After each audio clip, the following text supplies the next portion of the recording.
வணக்கம். இது உங்களுக்கான ஒரு பிரத்யேக அறிவு பயணம். இன்னைக்கு நாம உங்களுக்கு கிடைச்ச ஒரு குறிப்பிட்ட மூலத்தை எடுத்து அதன் சாராம்சத்தை கொஞ்சம் விரிவாக அலச போறோம். இன்னைக்கு நம்ம பார்க்க போறது மன நிறைவு. ஆமா, ஸ்ரீமத் சுவாமி சித்பாவனந்தர் அவங்களோட தினசரி தெய்வீக திரட்டு நூல்ல அக்டோபர் 25ஆம் தேதியிட்ட ஒரு குறிப்பு, அதுதான் நம்மளோட இன்றைய ஆதாரம். இதுல மனநிறைவுனா என்ன, அது எப்படி உருவாகுது, அதோட முக்கியத்துவம் என்ன, இதையெல்லாம் அந்த குறிப்பு சொல்லுது. அதை இன்னும் ஆழமா புரிஞ்சுக்கிறது தான் நம்ம இந்த உரையாடலோட நோக்கம். சரி, அப்போ முதல் புள்ளிக்கு வருவோம். உலக ஆசைகள்.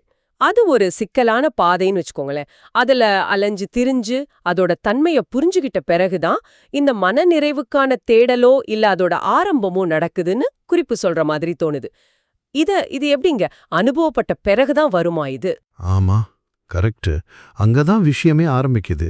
இது சும்மா ஆசைகளை துறந்துடுறத பத்தி மட்டும் பேசல. மூலம் என்ன சொல்லுதுன்னா, ஒருத்தர் உலக வாழ்க்கையில பல அனுபவங்கள் வழியா போறாரு இல்லையா? ஆமா. அந்த பயணத்துல உலகப் பொருட்கள், ஆசைகள், அதோட நிலையற்ற தன்மை, அதனால வர இன்பத் துன்பம், இதெல்லாம் ரொம்ப ஆழமா உணர்றாரு.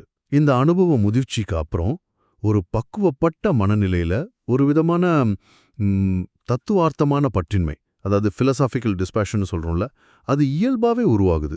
ஹோ! இது நம்ம வலிந்து செய்யறதில்ல, அனுபவத்தால கனிஞ்சு வர ஒரு நிலை. இந்த பற்றின்மை தான் மன நிறைவுக்கு விதை அப்படின்னு மூலம் சொல்லுது. நீங்க தத்துவார்த்தமான பற்றின்மைன்னு சொல்றீங்க, கேட்க நல்லா இருக்கு. ஆனா இது உலகத்து மேல ஒரு சலிப்பு மாதிரி இருக்குமா, இல்ல வெறுப்பு மாதிரி, இல்ல இது வேற மாதிரி ஒரு மனநிலையா? நல்ல கேள்வி கேட்டீங்க. இது சலிப்போ வெறுப்போ கிடையாது. மூலம் சொல்றேன், இந்த பற்றின்மைங்கிறது ஒரு தெளிவை பத்தினது.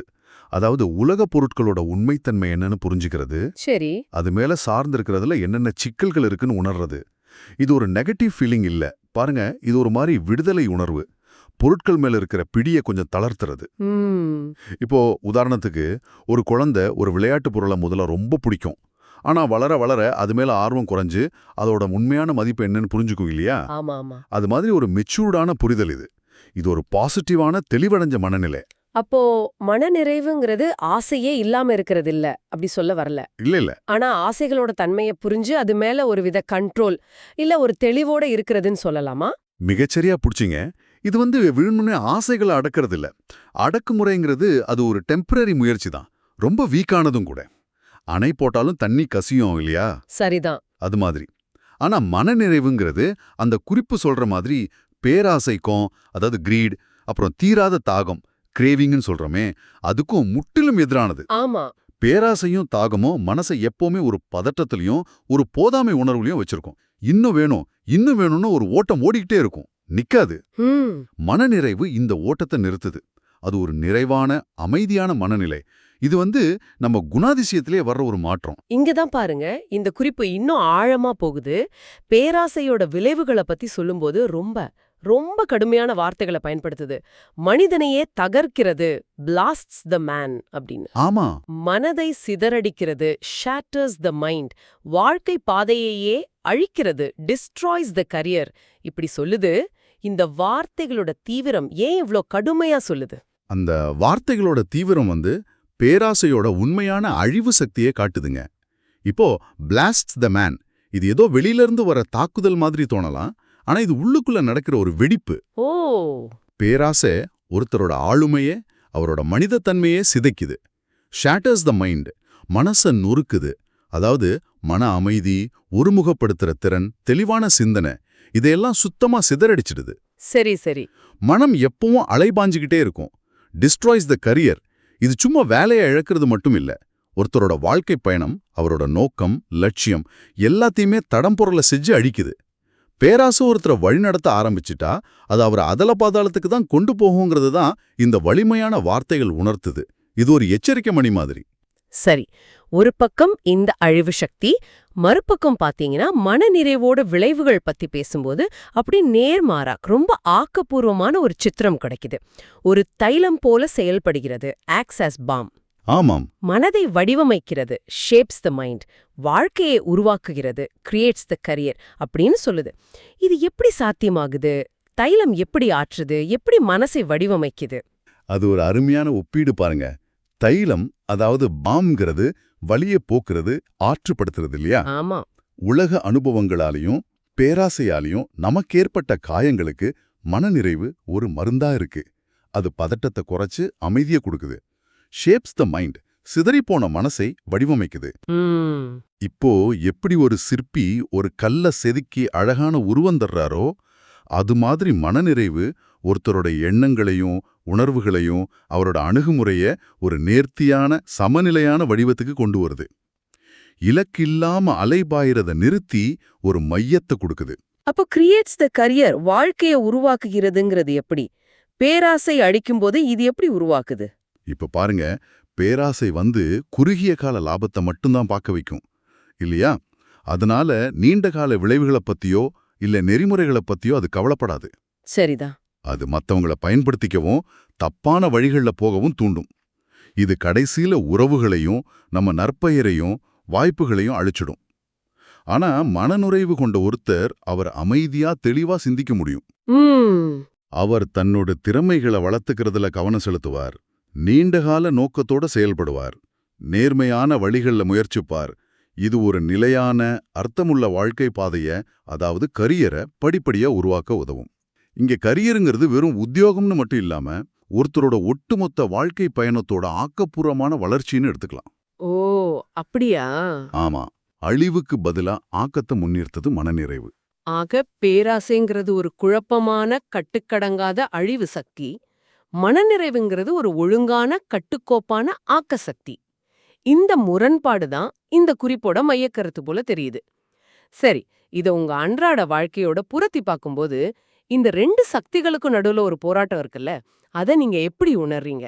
உங்களை சுத்தியோ இல்ல உங்களுக்குள்ளேயோ கூட இதோட பிரதிபலிப்புகளை பார்க்க முடியுதா?